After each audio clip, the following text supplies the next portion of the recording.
Thank you to our 4 sponsors for supporting our podcast. Johnny Russell's Art Caterers and Milltown Pies, Alexander Grace Law, Jez and Lisa's Spoonful of Sweets, and SPE Furnishings. Links to their websites are available in the show notes and on our website. Don't forget to subscribe to get all the latest episodes as soon as they're released.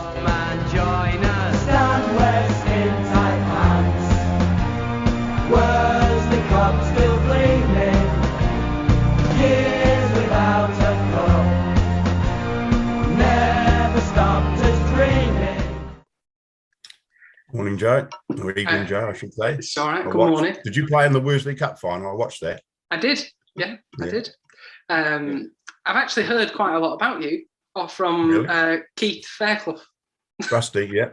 Who he said to me I had to bring up something about the catchers or something. Catch a match, Fairclough beat. I said that. Catch a match. Great. It's on my stats somewhere. I can't remember. Not doing too bad. Good to see you, Gary. Yeah, you too, Alan. How are you doing? Fair to middling. Middling. All right. I must admit, when they said you were coming on the other day, I figured somebody might be having to help you out with the tech. But little did I think it'd be Graham. Oh, no, mate. Bless you. It's been good funny, watching this. I say, Evan, you're looking very well, much better. How can you see? You're same as me, you. That gruesome juicer at Bush's house, dear me. You need to press the bloody button, Stan. It's not on. Hang on. I thought they were only me. No, I'm not on mute. Joe, have you muted me? No, we can hear you. We can't see you. Oh, leave it that way. Oh, he's here. Oh, I thought I was just going to put a picture on. Can't see me. We can see you now. Can now. Yeah. I can see me. Yeah, we can see you. No, we can see you, Stan. You'll have to forgive me. I haven't had any tea, so I'll be darting up and down for a cuppa and some toast. Been coaching. It won't do any harm not eating.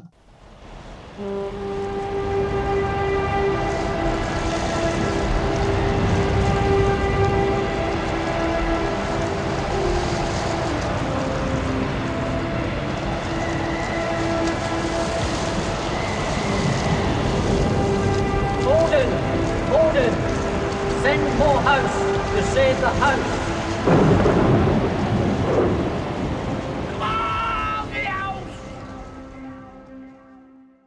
Hello everyone and welcome to the award-winning Lowerhouse Cricket Club podcast, the Housecast. So please subscribe, like, friend it, family it, whatever else you do on the social medias, and hopefully next year we can win that trophy instead of coming second.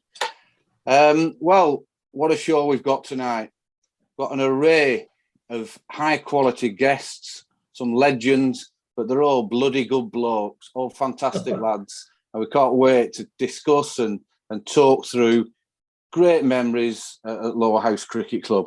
But first, if I just go to introduce and welcome our hosts that we've got who are back on and helping me out with this podcast. Good evening, Joe Martin. How are you? I'm very well, thank you, Jez. How are you? Yeah, good, thank you. Good. Walked up Holcombe Hill today. Did you really? Yeah, got to the top. Was all right. A bit tired, but yeah, had a really good day with that. With the dog? Yeah, with my little dog, and Lisa was not working today, so that was a nice little trot. What about you? How's your job going now, Joe? You settled in okay? Yeah, excellent, thank you. Yeah, it's been great. Really good team. And I see Stan every day. He doesn't work on that team, but he pops in every now and again to the office. Good. Yeah, right. In your office, yeah, that's good. Yeah, that's good. You're doing a bit of recruiting, aren't you? You're working through some sort of recruitment. I've heard a little story today. So part of my job is for understanding teacher recruitment in England, and I wasn't really paying attention, and I read something about blind recruitment, and I completely misunderstood, and I was wondering what we could do to help, get blind teachers into the into the profession, and it's a completely different thing apparently. Yeah, good lad, Joe. Good lad, Joe. Anyway, enough of that. You see, you're in the West End room again, using our electricity. The other co-host, Gary Morehouse. Good to see you again, Gary. Hey, Jez. Yeah, good to see you, and good to be back on with the Housecast crew. It's fantastic. We're really looking forward to tonight. I think it's going to be a belter, looking at the Rogues Gallery we've got in front of us.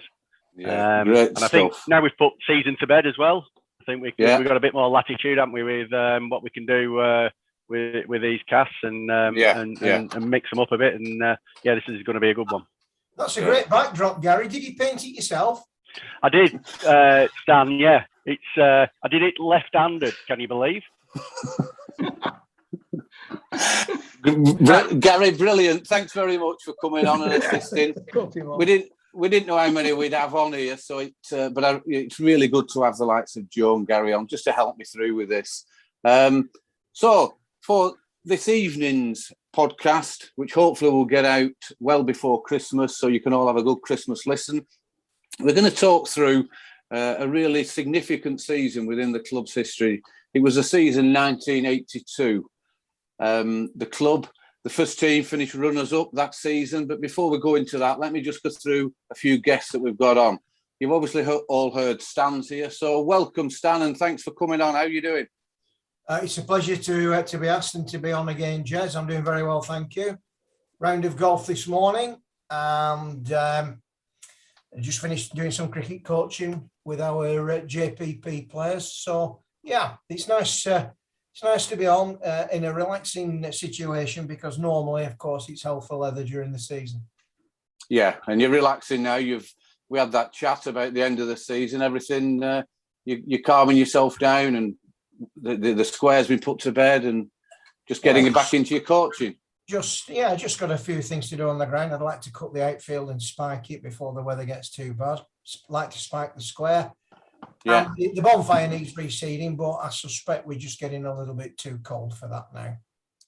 Yeah. Has it made a massive mess? It's obviously a really good success, and will keep the club going for the next 12 months. Has it made a real mess? No, it hasn't actually. We've been dead lucky, because normally it's been pelting it down immediately after the bonfire finishes. So you can't get on it to sweep it up and shovel it up. Well, this time it was bone dry. Dave Waddington's done a great job. It was like shoveling cotton wool. It was easy peasy. Really? Oh, good. So we've got it up inside a day. All the nails picked up, etc. It's just a case now of scarifying, reseeding it, etc. We're well ahead in terms of that, because sometimes I'm still doing that in the middle of December. Yeah. It's not easy, but I think I see your frustration every year watching the ground burn. But I think we all agree that it's a real benefit to the club and to the community.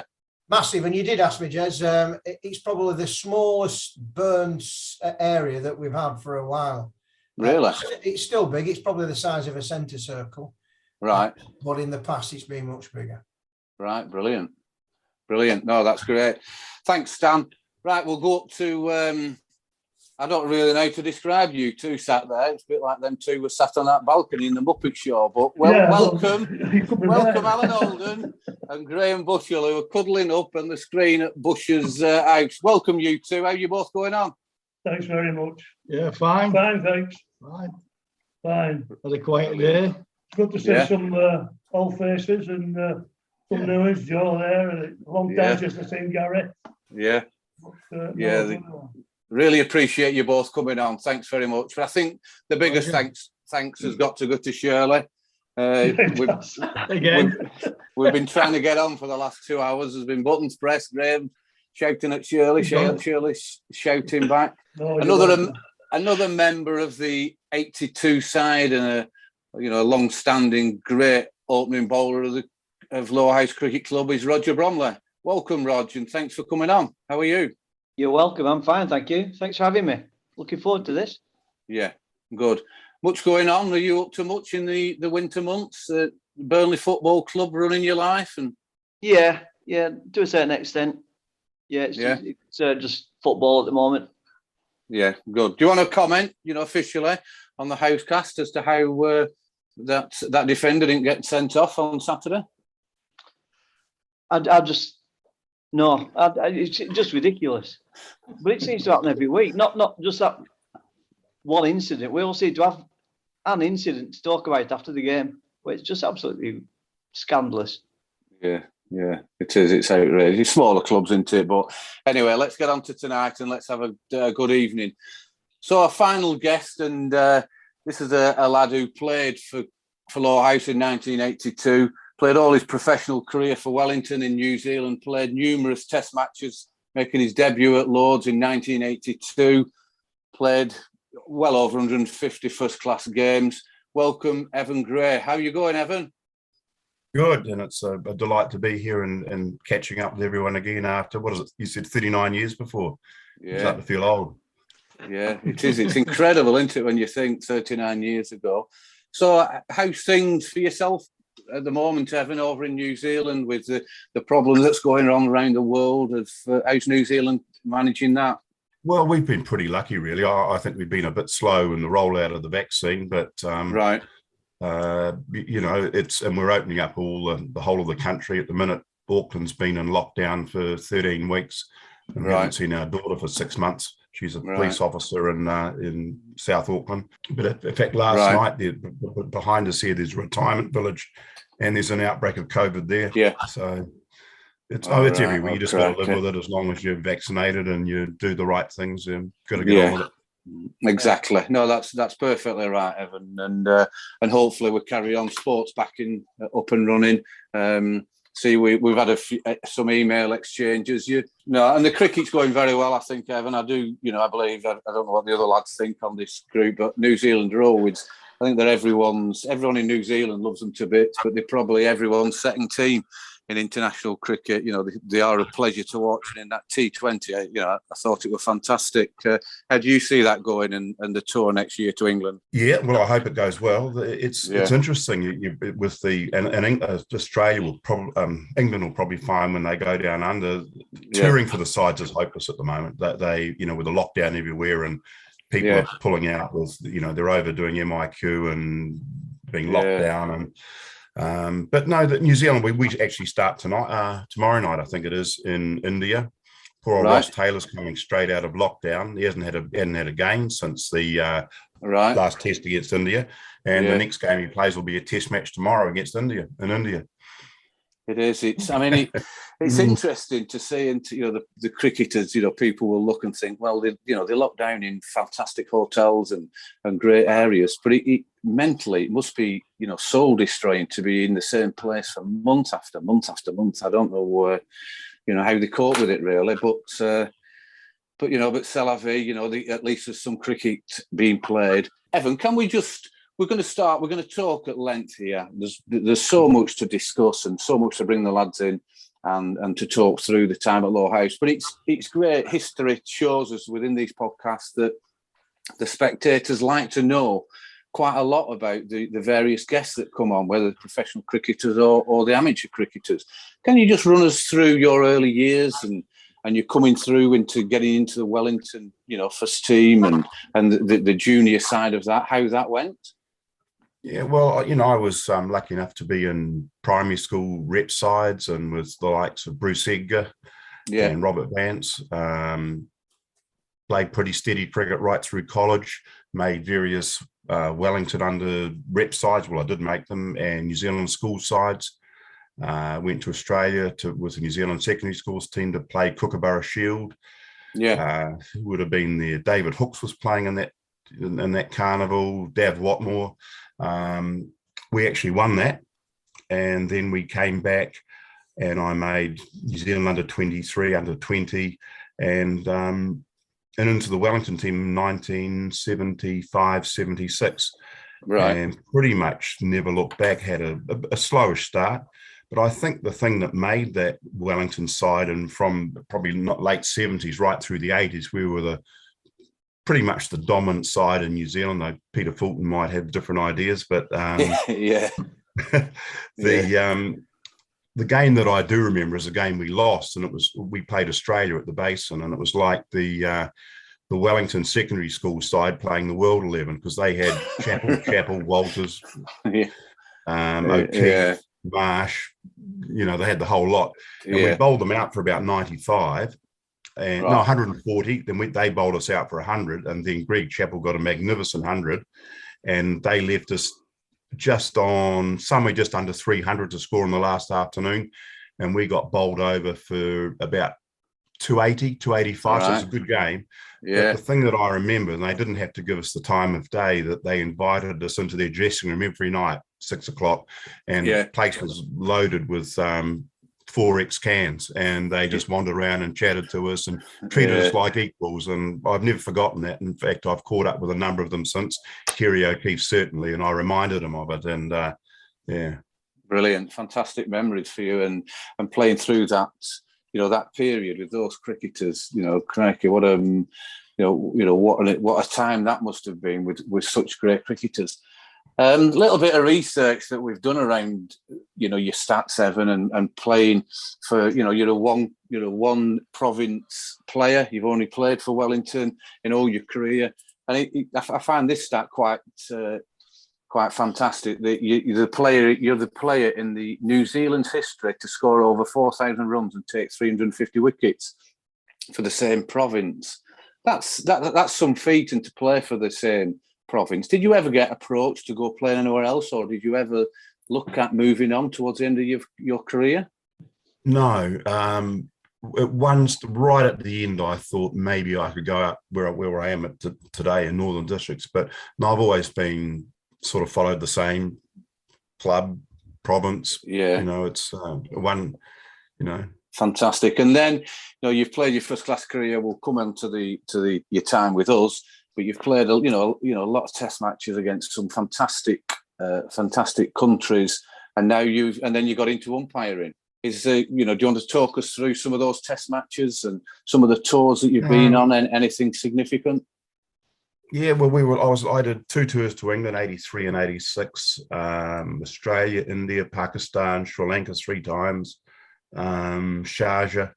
I guess the things that stand out. In Sri Lanka in 1987, I think it was, and I was actually playing quite well then.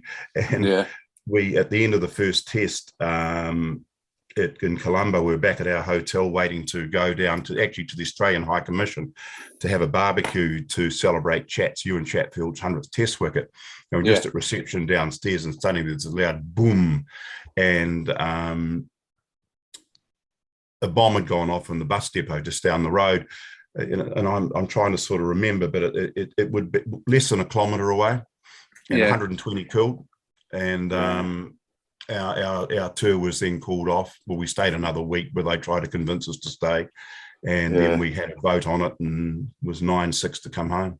Right. Australia was fantastic. The Test that I remember, and in fact, you'll remember it. Well, you may not remember it, but I swapped jumpers at the end of it with Tony Dottermaid. It was a test, and if you can Google it, which was 2 things happened in the game. One, that Andrew Jones nicked one down the leg side, and the Australian keeper, Greg Dyer, dived across and caught it, but then he dropped it. And then he picked it up and held it up in the air, and Jonesy was given out and walked off. And the umpires, I think it was Tony Gregg, saw it. He blew up over it, and Dyer never played for Australia again. And at the end of that test, we looked like losing it at tea. And in the last over, Danny Morrison was bowling to Mike Whitney, and hit him dead. It was going under middle, and they gave it not out, and we drew the test and lost the series 1-0. Right. Since then, it's been, I've come and met Alan Border again, Rod Eswick last year at the Basin, Merv Hughes, many of the guys that I've played, the match manager from Sri Lanka, who I can't remember his name, he's my Sri Lankan Test wicket. It's been a privilege to sort of catch up with all these guys again. And, I'm, as I say, 40 years on, I'm still involved in cricket. Fantastic. And that's the beauty of cricket, isn't it? That's, how well it is, and how you have all those memories and keep in touch with those people. Is there any, I don't want to hog all this. Is there anything from any of the other guys before we move on to Evan's umpiring at the end of his career and then move on to Lowerhouse. Go on, Joe Martin. That was really interesting, Evan, can I add? But what was it like sort of playing for New Zealand at that time in the 80s? Well, we had a good side, yeah. And but I do remember actually, and it sort of involves Lowerhouse, because I was 27, I think I was. Thought, I've had a pretty good career. I'm never going to play for New Zealand, but I'd like to have an opportunity to travel the world and, through cricket. And that's how I came to sign with Lowerhouse. And I remember Wendy and I arriving in London, and I went to a barbecue at a friend's place in London, and I thought, I'm never going to play at Lord's, so I might just pop in there and see it for 5 minutes. So on the way, I stuck my nose, and it was a fag end of an MCC versus India game, and I had a beer by the Mound stand, and then left and thought, well, at least I've seen Lord's. And then it was on up to Lowerhouse, had a fair season, then back with New Zealand A side to Australia, had a great tour, and then next thing you know, I'm making my debut at Lord's. So it was funny the way things worked out. And it was but the England guys, I can still remember we played there in 86 again, and we played Middlesex at the start of the tour. And first night we go, and for those that know Lord's, there's a bar right outside. I think it's called the Lord's Tavern, just outside the gates outside the grey skates. We wandered in there, and Gats says, "Come on, boys, my shout." And he was the Middlesex captain. He shouted the whole New Zealand side. So they were good guys, and that we played against. England lads were great, and the New Zealand guys were good, and we had a hell of a good side, obviously based around Richard Hadley and Martin Crowe. They were fabulous players. Yeah, that's lofty here. We always thought that you'd play for when you were at Lowerhouse. We always said to you that you'd play for New Zealand. We knew you'd play Test cricket, but when you were at Teleplace, you were that good. Yeah, it's kind of you. Yeah, here. Just hold on 1 second, sorry. You fell off your chair? I need a chair. This is so in the office that I work in at the cricket club, there's lots of like memorabilia and stuff. And this is up on the wall just above where I work. And it's, how long do you think this has been here, Stan? Quite a long time. Well, I presume, what date is that? There's a date on it. Is it 83 or 86? I can remember that for 80. It says Lower Professional 1982 and First Test at Lord's 1986. Okay. Oh, okay. That was the test we played at Lord's on 86. Yeah. We drew that. Yeah. Oh, I'm going to hazard a guess, Joe, at 1986. Correct. Well, I just thought. Do you still have any of your New Zealand kits, like your jumper or your cap or anything? Yeah, I've got my cap. You got your cap. Excellent. Oh, fantastic. Evan, I'm sure we have one of your caps. I'm sure. Yes, I remember sending one across. Yeah. Yeah, you did. You sent it off for auction when we were in dire financial straits for the 25th time, and we were so touched. Ken Smalley made the decision that we weren't going to auction it because we valued it so much, and it remained with Ken until his passing. And a number of us have had the pleasure of keeping the cap for a few years and then rotating it. So it's never left people at the club, Evan, and it was a lovely gesture of yours. But as I say, we couldn't bring ourselves to auction it. We just treasured it so much. In fact, really, we could probably think about putting that in a case, I think. Yeah. Definitely. Maybe tear up. Well, wait till we get going. So, Evan, your cricket career finished, and it's interesting to read around, about yourself on Wikipedia and other areas about the umpiring career you had. Was that something you'd planned as opposed to going into coaching or leaving cricket completely?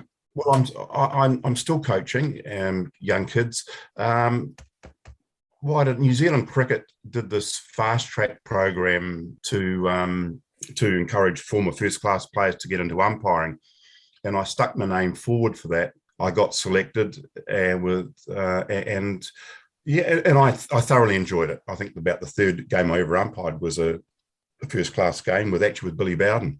And I remember at Queenstown, actually, it was Chris Harris was bowling. Yeah. To Michael Paps. No, Michael Paps was keeping. Can't remember the batsman. He nicked it. Papsy dropped it onto his foot, then picked it up. And I'm looking at Billy at square leg to see what the hell's happened. I didn't think it had hit the ground. And Billy's sort of looking all over the show at Queenstown, admiring the view. And because before that, he'd said, look, just look at me. He says, I'll help you out.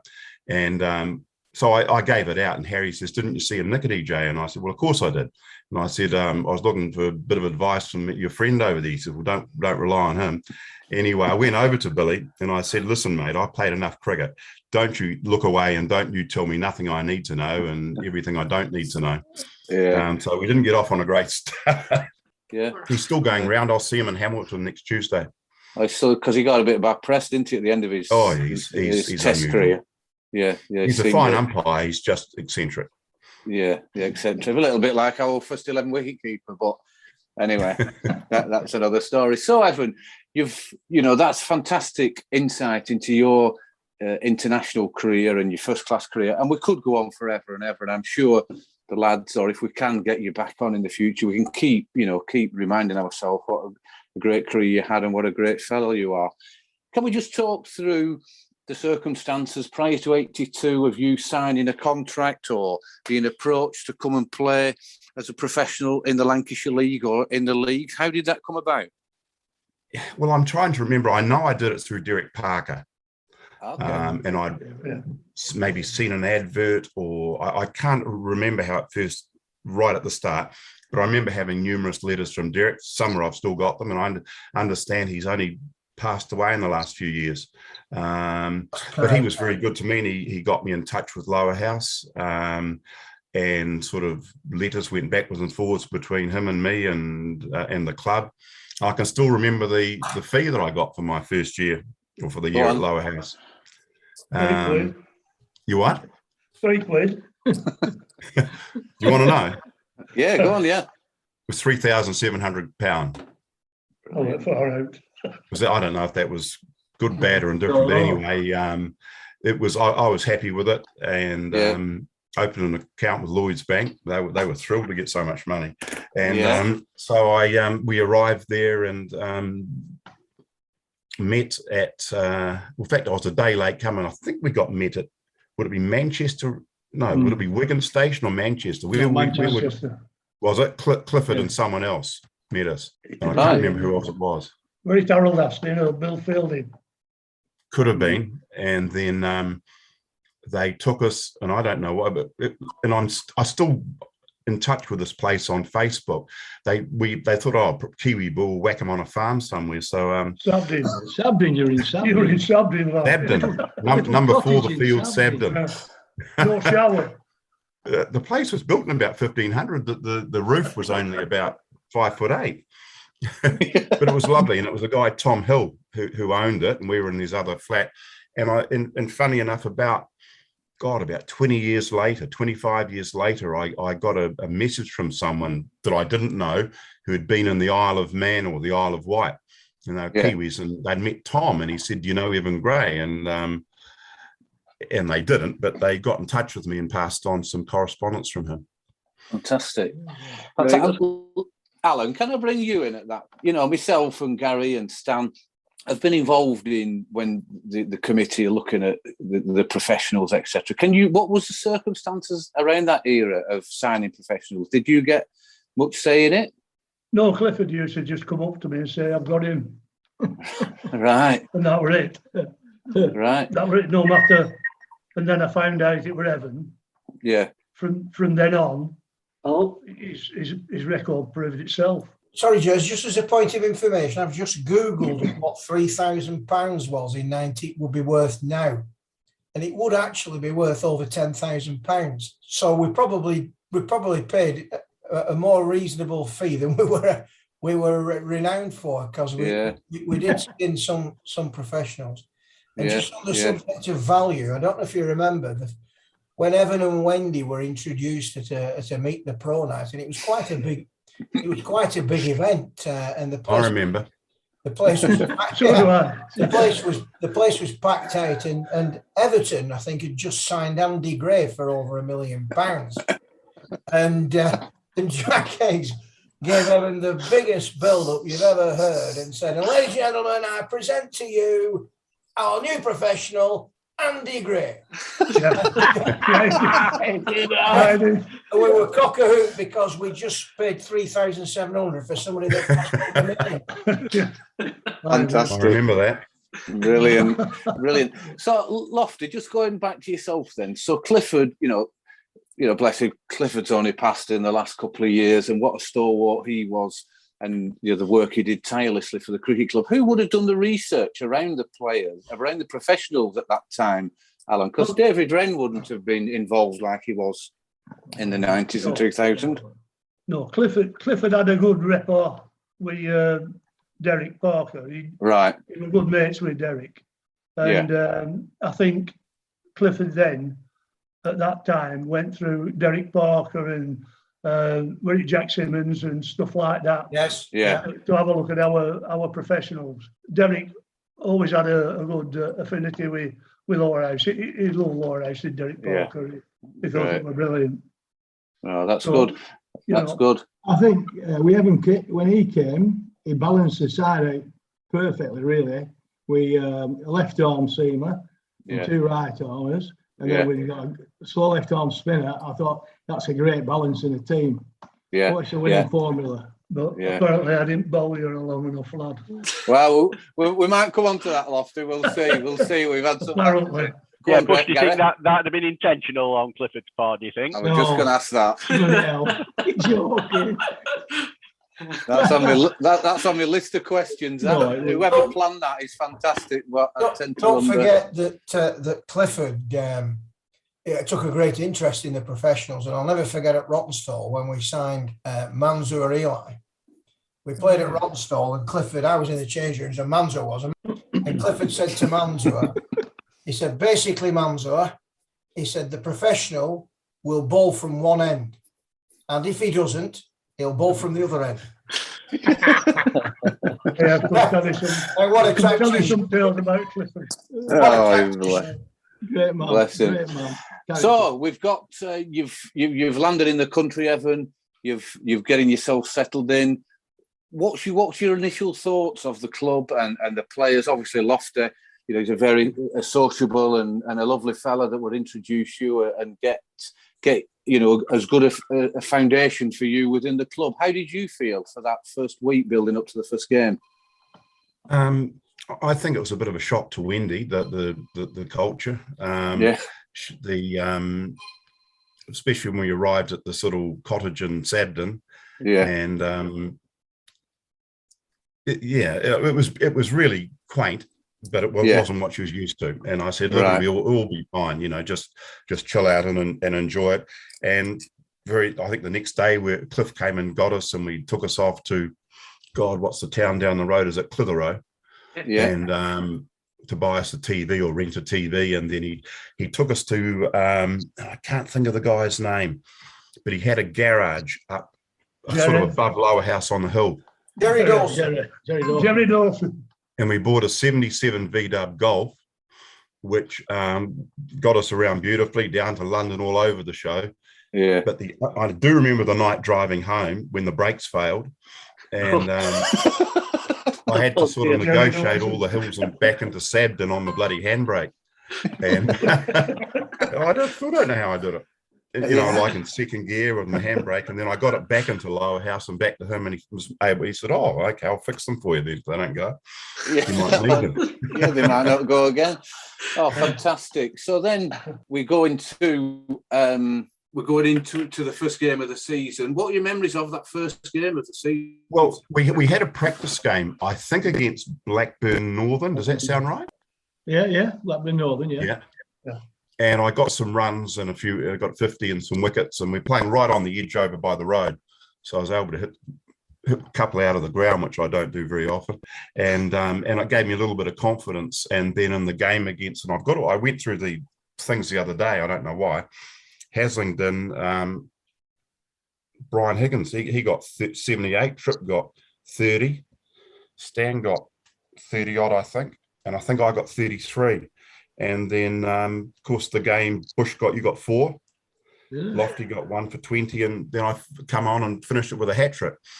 And I can still see, because I didn't know about collections and things then, but I was, and I remember after the second wicket, I looked round and there was Cliff running down to the gate to lock the gates and charge every bugger to get out and to do a collection in case I got the hat trick. And I think it was a stumping, but I can't remember. Brian stumped the guy. I think it was. Iggy tells me frequently. Yeah. Yeah. And he kept very well to me. He really he did help me with my bowling, because he was he was a chatty keeper and kept me up, and he was really encouraging, and it made me the bowler I was for the year. So I had a lot of appreciation of his keeping. Yeah, brilliant, Evan. Thanks for that. Yeah, we saw that the hat trick there, so it would prompt some memories. Lofty, the first game of the season, you're the captain. Let's not beat about the bush. You're a decent side there, Alan. What were your thoughts, and how do you see that first game going, if you can remember much about it? Well, the first game we didn't do a bad total, and as I say, Evan's first game, I was trying to suss it out, and then he comes up with a bloody hat trick, doesn't he? Yeah. So it's a bit daunting. That second game, what do I do? How do I bowl him? When does he come on? And one thing or another. When you've got 3, including me, decent medium pace bowlers. You see, at that time, Lowerhouse had got a well balanced side for the first time in a long time. Yeah. And that would have to be carried on to be a team, not just individuals. It had to be. You've got to remember, Jez, before that, we were Mickey Mouse. Before 80s, we were treading water. And then we started to be somewhat like a side, not fantastic. My ambition was to be as professional as Aslington were in that era. Aslington were the be all and end all. They had best shirts, best ties, best bloody boots, best everything. Yeah. And Lowerhouse went out with spring vests, flip flops, and all sorts of that. Knitted sweaters. Yeah. And it was a case of building a team. Now, people harp on about me under bowling Evan. Now, for me to keep a side together, if I'd have bowled Evan from one end all season, where would Roger have gone? Where would Graham have gone? Would I have had to pack in? Team. We might not have had Evan next year, which we didn't. So you've got to, build the side up. We lost John Hartley 2 seasons before. We got this fella. Now, if we'd have got John Hartley and kept him, it'd have been a totally different ball game. I want to come. No, you What we got to do? I promise you. With Big John. I promise you where you're back. No, it's one of them things. We knew we'd got a good one, but it were how to use that good one. Yeah, and that's the great points, Alan. The great points there, and it's all right. There's people asking questions about what happened here and why didn't we do this and why didn't we do the other. As you've pointed out, there's a fantastic side there, and it's worth mentioning that back then some of the younger listeners might not realise, but any bowler could bowl as many overs as they wanted. From one end, and 34 over game, you could literally 8 ball overs, you say? Yeah, 8 ball overs bowling. Bowling you 17 overs from one end. So, Rog, can you just come in here and just describe, because we bumped into each other, myself and Roger, just last week, and I didn't realise that Roger was injured for the start of the season. What can you remember that, Rog, and what was your injury? Oh, it's which injury? It was knocker's knuckle from a bad domino session. Which one was it? I think it was my ankle. Right. but I don't think I played until end of May. But so it was Lofty and Bush and Evan that were doing all the bowling. Mm. And it's a tough ask just for 3 bowlers. And but I've been looking at the scorecards for start of that season, and you all bowl very well. But I think it was just the workload that was probably too much for 2 seamers. And it is, yeah, definitely.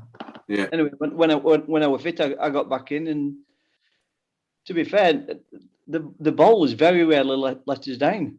Looking at the scorecards. My observation, obviously having played all season, was that I never came off a game thinking that the seamers had been over bowled and Evan had been under bowled. But I do know it was a topic of conversation amongst some of the spectators. But as you've pointed out, we had 3 really, really good seam bowlers. I think Roger had 30 wickets, and Lofty and Bush had 44 and 47, or very similar. Now those today's seam bowlers would kill for figures like that, or statistics like that. So as I say, just to repeat myself, I never came off a game, and I don't look back and think that Evan was under bowled. Obviously, you can look at stats and you can say, well, what if? But seriously, to me, it was a fallacious argument or discussion point. I don't know what Evan sort of thinks, but then you've got to balance an attack. We played on wickets. We played on uncovered wickets at the time, and some wickets were conducive to seam bowling and not spin bowling, and it was rarely the other way around. So that's my observation. Can I just come in? Fair observation. If you look at the overall picture, we went into the last game of the season with a possibility of winning that league. So whatever had gone on in that, over the full league, we went to the last game of the season, and it was only by 1 point that we lost the championship.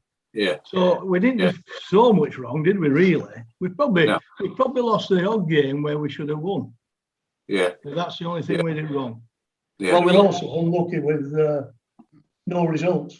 Yeah, with a couple of no results against bottom sides. And that didn't help us. No. So we moved, a fantastic start from Evan and a great win from the team. And as we've said, there's some good players there. And I've got to assume that, confidence is high and people are getting informed. The next game, Evan, you got, I think you got a 7 for, did you? A 7 or a 6 for? Yeah, you got Nelson, Yeah, 6-18. Yeah. Can you remember? That was a real shock to the system, because we went to the left and there's a big shopping mall, I think, in Nelson. And Wendy and I went shopping there, and we came out, it was snowing. I'd never even know what the hell was going on. So I rushed back in and got some more warm clothes. And we played the game, in fact, came off a couple of times for snow. And I do remember it was my introduction to afternoon tea at, what the hell is it, pork pie and mushy peas or something? Is that what you have for afternoon tea? Pie and peas, I couldn't look at that. Stand up double LPs. No, well, Higgy would for sure. Higgy definitely. In Keighley, in Dave Keighley. But we won. Neil Radford was the pro there, and I went on to, in my test debut, to play against Neil.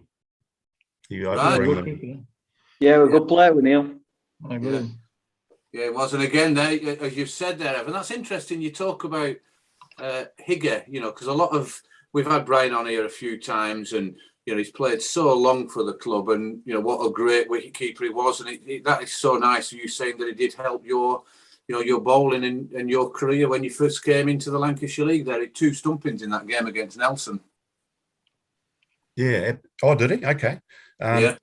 Just looking at the things, Bush got wickets, I got wickets. Actually, Brian got 35, and I ended up blocked it for 26 not out. Yeah. But, I'm just going back to the first game. Who was that guy that opened the batting? He was quite a good opening bat for Haslingden, well-known name in the league. Brian Knowles. Yeah, and then they had Rob Bentley as the pro. He was a decent player. Yeah. Yeah, Hasland, a good side then. You know, you're looking at the play playing there. They're a fantastic side. So that's a good win, Lofty, to start the season off. You know, brilliant. That was brilliant, yeah. So then beautiful ground at Nelson. Yeah, it is. It's a lovely ground. I mean, they're struggling a bit these last few years at Nelson, you know, as far as getting players in, which is a shame because it is a fantastic ground. And now with 2 leagues, we don't get to visit there as much as we'd like. But then, you move on to the third game. This is Bay Cup. I think it's at home, and it's a victory by 1 wicket. It looks like. Can you remember that? Oh, No. What? Bay Cup? Yeah. No. Very rare you can remember Bay Cup's game. It was You pro. got 4 for 9, Bush. Did I? There must have been a bad pro. Evan Hopkinson or someone, wasn't it? It was Ewan Hodgkins. Hodgkinson, yeah, Evan Hodgkinson. He got a duck anyway. You want to Google him and find out. Big tall ugly bugger. Yeah. So Bush, we 101 for 9. Sorry, Bay Cup 101 for 9 at the end of their innings, and we won it. You know, quite a close game with a few overs to spare, but with 9 wickets down. It looks like Rusty and Dave Bartholomew got us through. Can you remember it, Lofty? You went in at 10 with a Barty. Yeah. Remember Barty was a good fielder. He was a decent fielder. Yeah, he was a good lad. Yeah. A good rugby player as well. Yeah. But, no, he was decent with David. He went in after Dave Keeley, I think. He'd go in about number 9, but he could hold an end up. I think his batting average was about 12 that year. Not many number 9s back in those days would have a batting average of 12. I would say that's probably the equivalent of a batting average of 20 now. Yeah. Yeah, a useful player, as was Dave Keeley. Yeah. Very unorthodox. I think he only got one half century, but it won us a game at Ramsbottom. Great. We had a great changing room. We had a real mixture in the changing room. He got sent off at rugby, playing for Calder Vale, and come and played for Belvedere on left wing after he got sent off as our substitute. Brilliant. A real character. So we move on to the fourth game. Move on to the 4th game, and it's the first defeat. Is this one Haslingden at Haslingden? It looks like they've got a good score, 217, which, as Stan, says, and it's so true. That's a 300 today in today's wickets, etc. And we fell quite a bit short there. Any memories about that from anyone? Before we move on. Oh, I had a long face. When it's a low wicket, get very low, I'm sure. Haslingden's at that time. 4. If you played at Haslingden at that time, top came off. 4. Right. It was a bad wicket. Right. It weren't too bad for them though. They got 217. Yeah, I know. I'm talking about us, bowling wise. Brom, that's our excuse for getting beat. Don't forget, chaps. In those days, pitches, as I say, were uncovered. You could have a stinker of a pitch in the first innings, and it roll out to a placid, pleasant pitch. Try this tricky tongue twister, or vice versa. The roller was crucial. You could go out. You could go out, and the roller could wear off, and it become placid. Or once the roller wore off, it could become spiteful. That's why many of the scores were so low. It wasn't easy playing cricket, or batting anyway, or bowling, because you could bowl a good ball and it just spat. It nullified it. Well, in that game as well, Lofty, that's probably the first time where only having 3 bowlers gets you a bit exposed, because, like Brom says, probably they didn't do anything wrong, but you've fewer options, I guess, haven't you, at that point? Yeah, that's true. But as I say, for a medium-pace bowler, once you put your front foot down, you didn't know what you're doing. You didn't know where it was going to go, especially for an abattoir. That end, it was from that end. Roger always used to take best end, but he weren't playing that day. He won't bowl uphill. He always bowled downhill. But we'll come on to that later. The next game, if I'm getting this right, is Bay Cup. I think we beat Bay Cup by 5 runs. Evan, it would appear there, I don't know if you can remember this or if Lofty can, that there's a little bit of changing around the batting order. You've opened the batting on that occasion, Evan. Can you remember why that was? How you felt your batting was going? Well, if I'm honest, the season was a disappointment for me with my batting. You know, I mean, I got 500 runs, but I was pretty average with the bat. Maybe they thought because I was slow, you know, open the batting and see if I can get anchored and bat through. I don't know. I got 17. Brian got 30 odd and Rusty got 30 odd. Dave Keeley got 40 odd. Bush got a collection. He got fifer. Did that go on the bar? I suppose it did. I can't remember. Yeah, it will. A few out of it. You won the game for us, Bush. Yeah. Rusty's 35 not out in there, and Dave Keeley 44. So they've brought it round, nearly put 100 on for that 5th and 6th wicket. Rusty was a very good, player for the team. Keith, he'd open, he'd go in number 11, he'd go in number 6, he'd do anything. He were very versatile, Keith. He'd storm off if he was moved around in the field. He stormed off. Remember, he's storming off at Ramscotton saying, "I've never been so humiliated in my life." We fielded him in every possible position. Yeah, and they got 3 to him every single time. It's a big deal, isn't it? And it didn't help when he was moaning about being moved. Didn't he shout, "Would you be better off if we got you a Red Rose Rambler ticket?"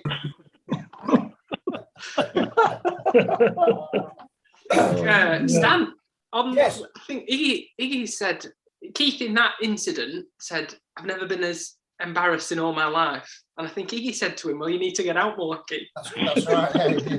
Yeah. I have a question for Evan. Yeah, go on, Jim. You've alluded to your batting, and you said you weren't particularly happy with it. Was there a reason why? Was it the pitches, or did you not acclimatise to? I don't know, mate. I don't know. I'd always averaged, even for the Wellington side, for many years, I was in the top run scorers, and certainly in club cricket, I dominated with the bat back in Wellington.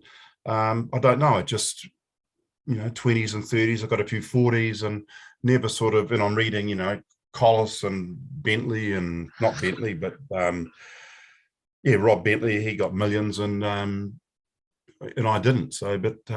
You played at Lowerhouse, and the wickets at Lowerhouse were a minefield. No matter where you played. I played one week against Nelson, and they had a quick bowler, and we had a person called George Bridge, who was the groundsman at the time, and he came to me and he said, "Alan," he said, "I've got you a good wicket today."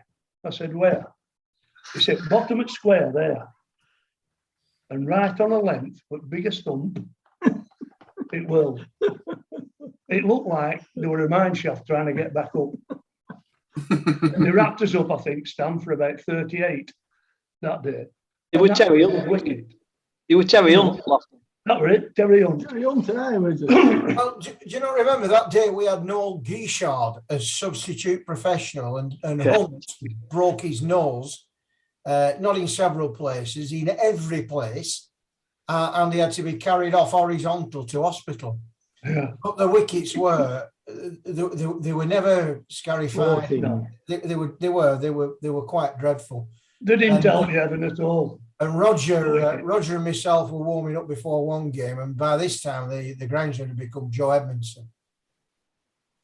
I'll never forget him. He used to wear a smock, and as Roger and I are warming up, he walks past us and he says, "You want to be careful out there today, lads. Somebody could get killed," and that's coming from the groundsman, and he was the groundsman at the same time when the Headingley pitch was dug up by the free George Davis, who was an armed robber who they thought was wrongly convicted. They dug the Headingley pitch up that season. What Joe did, he would repair the footholes by growing seeds in a seed tray, and he'd dig an oblong out and plonk the seed trays growth in the oblong that he cut out for a foothold. And I'm at the runner's end one game, and the professional comes running up to ball, doesn't let go of the ball, and pulls up about 5 or 6 yards down the track, and he's got this sod stuck to his spikes. So the umpires call the groundsman out, and he takes one look at it. He says, "It's them bloody vandals from Headingley. They've done our pitch as well." But that's what, I mean, heaven forbid, that's what we were up against. That's What and you took he didn't tell you. No, he did. You took when it come out, it did say, it's a minefield. You get killed. You'll get killed. That's somebody. So that didn't tell you when you were going in number 3 or something like that.